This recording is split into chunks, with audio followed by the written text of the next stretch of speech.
Gode dage alle sammen. Vi vil gerne vise jer, hvordan en ubåds opdrift fungerer. Det her er en ubåd, der er klar til at dykke. Ubåden har en vægt på 5.000 tons, et areal på 125 kvadratmeter og en konstant tyngdeacceleration på 9,82 newton per kilogram.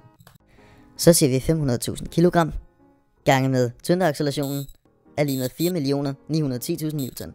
Nu har vi 4.910.000 newton.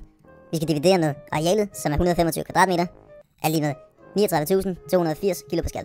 Det er meget i forhold til vores standard atmosfæriske lufttryk, ligger på 101,3 kilopascal. Ubåden er nu 1 km under vandet. Vi skal have fundet vandets tryk.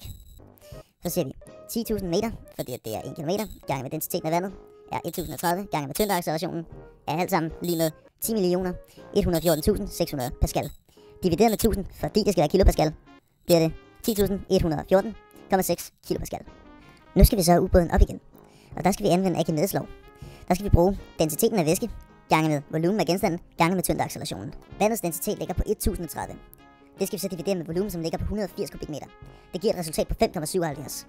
Det skal vi så gange med ubådens volumen, som ligger på 180 kubikmeter, gange med tyngdeaccelerationen, som ligger på 9,82 newton per kilogram.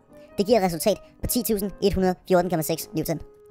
Dette er vores forsøgsopstilling, som viser, hvordan via en flaske og et kap af vand, at ubåden suger vand ind for at komme ned og puster vand ud for at komme op.